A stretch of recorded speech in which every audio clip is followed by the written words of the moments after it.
নেশায় আসক্ত হচ্ছে ছেলেদের পাশাপাশি মেয়েরাও, উদ্বেগ প্রকাশ করলেন মুখ্যমন্ত্রী ডাক্তার মানিক সাহা।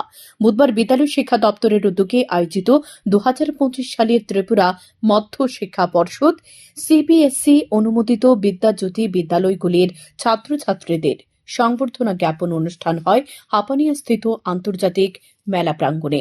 অনুষ্ঠানে উদ্বোধন করেন মুখ্যমন্ত্রী ডাক্তার মানিক সাহা।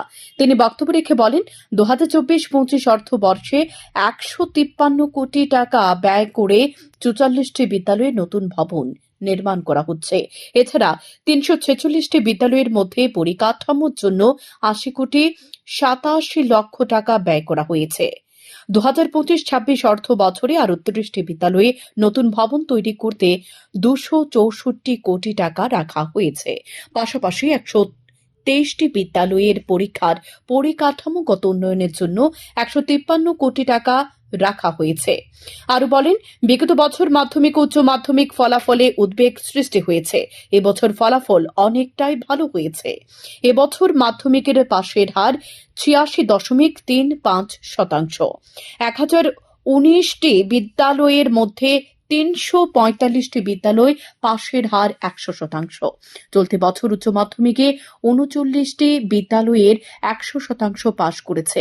একই সাথে বিদ্যাজ্যোতি বিদ্যালয়গুলিতেও সফলতা লক্ষ্য করা যাচ্ছে। মুখ্যমন্ত্রী ছাত্রছাত্রীদের উদ্দেশ্যে আরো বলেন, শুধুমাত্র নিজের জন্য চিন্তা ভাবনা করলে চলবে না, দেশ এবং সমাজের জন্য কিছু করার চিন্তা ভাবনা করতে হবে ছাত্রছাত্রীদের।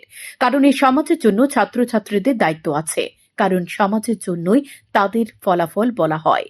এই সমাজ পড়াশুনোর সুযোগ করে দেয়। ছাত্রছাত্রীদের উদ্দেশ্যে আরো বলেন, ভালো সার্টিফিকেট নিয়ে ঘুরলেই চলবে না, জীবনের প্রতিটি মুহূর্ত পরীক্ষা দিতে হবে। এ পরীক্ষা দেওয়ার জন্য সকলকে প্রস্তুত থাকতে হবে। মুখ্যমন্ত্রী ছাত্রছাত্রীদের উদ্দেশ্যে বলেন, রাজনীতির রাস্তাটাও সকল ছাত্রছাত্রীদের দেখা উচিত। প্রধানমন্ত্রী নরেন্দ্র মোদী বলেছেন, যাদের পরিবারের মধ্যে কেউ রাজনীতিতে কখনো আসেনি তাদের পরিবার থেকে রাজনীতিতে আসার জন্য, তাহলে স্বচ্ছতা বজায় থাকবে বলে অভিমত ব্যক্ত করেন মুখ্যমন্ত্রী। অনুষ্ঠানে মুখ্যমন্ত্রী বলেন, ছাত্রছাত্রীদের সবচেয়ে বড় শিক্ষক মা। পরীক্ষায় ভালো নম্বর পেলে বাস্তব জীবনে ভালো হবে এমন নয়। অনেকে কম নম্বর পেয়েও বাস্তব জীবনে অনেক ভালো হয়েছে।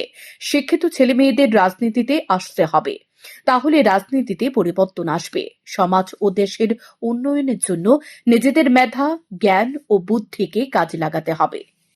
ভবন আমরা তৈরি করব, তার জন্য 264 কোটি টাকা সেখানে রাখা হয়েছে এবং 2025-26 সেখানে মেজর এবং মাইনর যে সংস্কার, তার জন্য আমরা 123টি বিদ্যালয়ে সেখানে সংস্কার করব। 151 কোটি টাকা আমরা রেখেছি।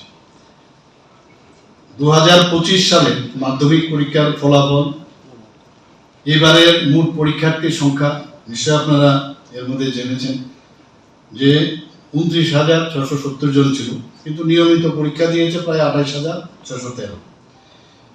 মোট বিদ্যালয়ের সংখ্যা 1019 এবং 345টি স্কুল সেখানে 100% সেখানে পাস করেছে এবং পাশের হার কত? 86.53%।